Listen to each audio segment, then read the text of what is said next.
So hi and welcome back to Roy's Desk. In this video we are going to make this attenuator box, and we are also going to put the oscillator circuits in this metal cabinet, and in the end we are going to test the THD value of this TPA3118 module. I know this is a pretty common module nowadays, so I thought I'll just test the THD value of this one. Since it is not going to be a very low value, we can still measure it easily with our DIY setup. So sit tight and let's get started. So for the attenuator, I have made this kind of looking structures to C or U, whatever you want to say it, and they fit into one another like so, making a box. And since this are 1.6 mm aluminum sheet, so you would need a vise like this, metal vise like this, to bend this properly, or else it's going to be a big trouble to bend 1.6 mm aluminum. But anyways, and I made some L clamps like this, basically, which it will fit in here, one in here, one in here, and the other one in here. So you'll get some places to screw this top onto this. That's about the box, and these are all the components that I'm going to use. So that's the selector switch for different dB attenuation, that's our RCA jack, that's the LED holders, and obviously our 20k and 10k resistors. And we are going to follow this document to make the attenuator, and in case if you don't know what this document is, then you haven't watched the first video. But not to worry, I will put the link of this document in the description so you can check it out. I will be back with all the stuffs fitted inside the box. So I'm back with all the components soldered inside. So it's done exactly in the same way as it's there in the document. The input comes in here. The black wire is the ground wire, which is not connected to anywhere because this full case is ground, but this is just wrapped around so that it does not catch any stray interference or anything. Then the resistor network in there, and that's our two LEDs or the clip indicators. So whenever it goes above 1 volt RMS, this indicates that hey, you need to bring it down. So that's our switch like this, and that's our output RCA jack. So there is our input, there is our output. I have fitted the long L clamps also in here, so I just need to fix the top right now. So let's do it and then we will test it.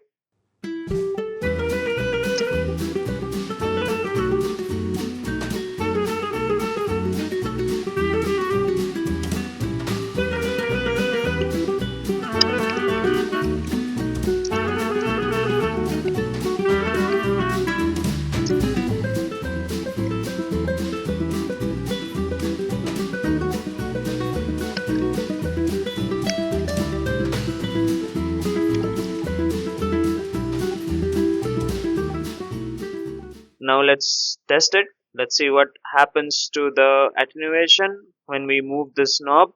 So now there is one issue because of which I had to take it apart again.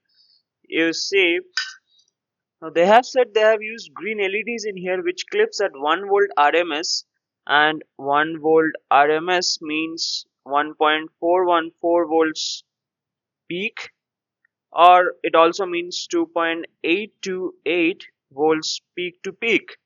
Right, we know about this, and it basically means that if it's 0 volts, then the sine wave swings between 1.414 volts, this is the peak, and the other way minus 1.414 volts, and this together means 2.828 volts. So ideally it's supposed to clip at this point when it is 1.414 volts here and minus 1.414 volts here. Now both the LEDs should light up at this condition, but you see green LEDs will work at 2.2 volts. That's the forward voltage of green LEDs. So it's no way that the LEDs are going to light up at this 1.414 volts, and we will have an indication at 2.2 volts in here and minus 2.2 volts in here. That makes the peak to peak as 4.4 volts. This is 1.5 volt RMS. But as you know, my sound card is only capable of 1.26 volt RMS. The only LED which actually operates at 1.4 volts is an IR LED, which you cannot see, and I will definitely show you in a while in the oscilloscope that what is happening with this, that it's not working at 1 volt RMS, rather it's working at 2.2 volts peak to peak or 1.5 volts RMS. So instead of green, I may use red LEDs. But again, red LEDs have the forward voltage of 2 volts, 2 volts to 2.2 volts. But most of the red LEDs will operate from 1.6 volts. If it's 1.6 volts peak or 3.2 volts peak to peak, then we are talking about 1.13 volts RMS, and this is a safe limit for our sound card also. So let's try and put red LEDs in here in place of the green LEDs, and we will test it. But before that, I will show you that what is the issue with the green LEDs. Oh yeah, and by the way, I added this this foam feet. I've just added some glue in here and sticked it. And I forgot to tell you one more thing, that is, see, now we know that it works at 4.4 volts peak to peak or 1.5 volts RMS, but that is the peak to peak at this point, 4.4 volts peak to peak, and the minimum attenuation that we have is -6. So that means we need at this point 8.8 volts peak to peak sine wave in order for this LEDs to light up. So I'm going to use this function generator to generate our sine wave. So the maximum sine wave amplitude that we can feed is 8.5 volts peak to peak, and you should know that if it's 8.5 volts peak to peak, it's not going to clip the LEDs in here because we need 8.8 volts peak to peak. So on loading the output of this function generator, we are again down to 7.76 volts peak to peak. It's no way going to trigger the LEDs in here. So let me show you what is the RMS output that we are getting. So we will be getting half of this basically. So we are getting 1.3 volts RMS in here, and 1.3 volts RMS means we are about 3.7 volts peak to peak, which is kind of the half of this one. So we are getting 6 dB attenuation, but there is no LED indicator even when we are above 1 volts RMS. So let me show you now when we can see the LEDs glowing, but I cannot feed a sine wave of higher amplitude through this. I will feed one square wave. So now I am outputting the square wave, and as you can see in here, the square wave, and it's 11.1 or 2 volts peak to peak, and the RMS voltage at the output is 2.1 volts. And I don't know if you can see, but the LEDs are lit. So I'll just reduce the aperture to show you, or increase the aperture value.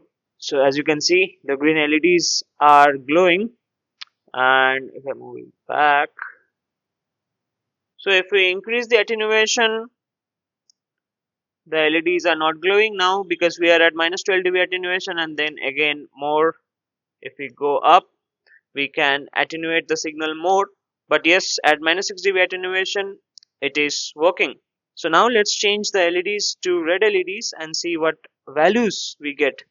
So I have replaced the green LEDs with red ones. Let's now determine the exact peak to peak and RMS at which the LEDs begin to conduct, indicating the onset of clipping. So I'm using this TPA3118 module for this test. The input to this module is coming from this function generator. The output is connected to this resistor network, which is around 8 ohms. Powering this module with 15 volts. Unfortunately, I cannot fit my power supply in the frame, but yeah, I'm powering this with 15 volts. The output is also connected to this attenuator. The connection of the resistor network and the attenuator are in parallel. The blue line is the output of the amplifier, and the yellow line probe is connected to the output of my attenuator. So at this moment we are at 11.2 volts peak to peak at the amplifier's output, and since this is 18 dB attenuated, I mean the marking of this selector switch is at 18 dB, so divide by 8, it's around, yeah, it's a little bit off, but it's close. Go to 12 dB per octave attenuation. Okay, we are at 2.3 2.68. 2.68 into 4 is around 10.72. Little bit off again, but it's close. So 12 dB attenuation. Now let's move to -6 and we are clipping. So let me bring the voltage per division down. Yes. So you see it starts clipping at the top and the bottom. Obviously the LEDs are conducting, so we are having a peak to peak of 3.6 volts. So it starts clipping at 1.27, and I don't know, yeah, it's too bright, but let me do one thing. Let me increase the aperture value so that are the LEDs visible. Yes, it's very lightly lit. But even if I now increase the amplitude of the sine wave, see it's little bit glowing, because now we are at 15 volts peak to peak in the input of this attenuator or the output of the amplifier, and in the output of the attenuator it still stays the same 3.6 volts, 3.7 volts peak to peak. We say, let's see at what voltage we are actually clipping. I will bring it back down. Say it's not clipping at this point at 3 volts, close to 3 volts, and if we multiply that by 4 we are getting the 12 volts peak to peak back. That's the input. Yes, it starts clipping at 3.4 volts, I would say. Yes, that divided by 2.828 is 1.2 volts. And yeah, I can say that we have a working attenuator with us. And if the visual indication of the LEDs is not important to you, you can definitely use IR LEDs in this place that will exactly clip at 1 volt RMS. But since I wanted a little bit of indication of the LEDs to indicate that okay, we are at clipping range and we need to bring it back, so I use the red LEDs. It's fine, it's not glowing properly at 1.2 volts RMS, but it's still clipping, but it's okay, it's manageable. Meanwhile, I have also constructed the enclosure for the audio oscillator circuits. I did not record the process of this because it's very much similar to this videos in here where I constructed the cabinet in the same way. So this black enclosure is from GTech Audios. Definitely the link will be there in the description. So it will come with this lid in here. So I made the front and the back panels with aluminium sheet, 1.6 mm aluminium sheet. So here and here the back panel. Then I used some 1000 and 3000 grit sandpaper to smoothen the surfaces. And inside of this we have the two 9-volt batteries powering the circuits. The output of this goes to our fuse box in here, 100 milliamp fuses. Then it goes to the switch, which also connects the indicator LED, green LED. And after the switch, the output is given to this two audio oscillator boards, each having 909 as the input supply. The output of the audio oscillator is going to this BNC jack. That's our amplitude control potentiometer. Same for this side also. So the full enclosure is ground, and in that way it acts like one Faraday's cage, getting rid of any interference or noise that can affect the output of the audio oscillators. Only one issue is that you see the potentiometers in here, the amplitude control potentiometers in here are not centered to the board. It's a little off centered or towards the left side, and I did not notice it before drilling the holes to connect the circuit boards to the cabinet. And after drilling the holes, when I was making the markings on the front panel, I noticed that the damage was already done. So this one in here is a little bit off centered compared to this. This is in the straight line, this is also in the middle, but this one a little bit off centered. And these things bugs me a lot when the things are not properly done and it's a little bit off centered. So we will test the THD of this audio oscillators again in the ARTA software with our sound card. Let's go over to our laptop. We are still reading the same 38 ppm. I believe it's not going to measure anything better than this. This is the minimum that the sound card can measure. And one more thing to note is that now we can see the third harmonics. I have shown this in my previous video also, if you have seen it. So we have a third harmonics, second harmonics, and our fundamental. and the energy of the fundamental at this point is 0.2 dB. Now let me increase the energy of the fundamental or increase the amplitude of the sine wave. See, we are at 1 dBV now, and we can already see the third harmonics getting minimized. Let us increase it a little bit more. So we are at 1.1 dBV now, and the third harmonics is completely gone. I don't know if it's some issue with the spectrum analyzer or something else is happening. If someone knows, please do let me know in the comments. So before ending the video, I wanted to do one more test. I wanted to measure the THD plus N value of this TPA3118 module, just to understand how close are we with the datasheet measurements. So let us first see the datasheet of this. So that's the datasheet of our TPA3118 module, and this is the graph that we want. So if I zoom it, so we are looking at 12 volts supply voltage, 8 ohms load. This is what we are going to replicate, and we need to look at the green line in here, which is 1 kilohertz. So we will get something close to these values. So at 1 watts, we are looking something close to 0.02% THD plus N. So this is this line in here is 0.02, 0.03, 4, 5, 6, 7, 8, 9 and 0.1. So we are going to go somewhere close to the 7 watts, and we will be looking at values close to our 0.04% THD plus N. So I've connected one potentiometer across the output of the oscillator, because the minimum that the output of the oscillator can go is 3.2 to 3.4 volts peak to peak, which is pretty high for our TPA3118 module. So I've just connected one 10K potentiometer across the output of the oscillator, and from the middle pin of the potentiometer I'm taking the output and feeding it to our TPA3118 module. I'm powering this with 12 volts. The output is connected to our resistor network. The output is also connected to our oscilloscope, and across the output we are taking this RCA jack and connecting it to our attenuator. The attenuator is again connected to the sound card. The sound card definitely is connected to our laptop, where we are going to use ARTA software to measure the THD plus N. What RMS voltage do we need for producing 7 watts into this resistor network? So P is equals to V RMS square by R. So P is 7 in here, 7 into 8.7, that gives us 60.9, and root of the 60.9 gives us 7.8 volts RMS into 2.828, that is around 22 volts peak to peak.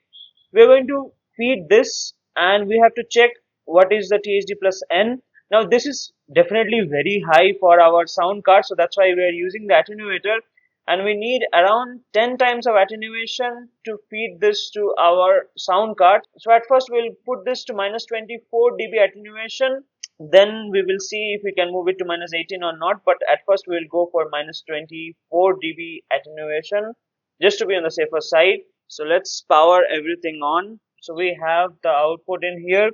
So let me get close to 22 volts peak to peak. The best I can get in here is around 18 volts peak to peak, and 18 volts peak to peak means 6.36 volts RMS. Square that divided by 8.7 gives us 4.65 watts.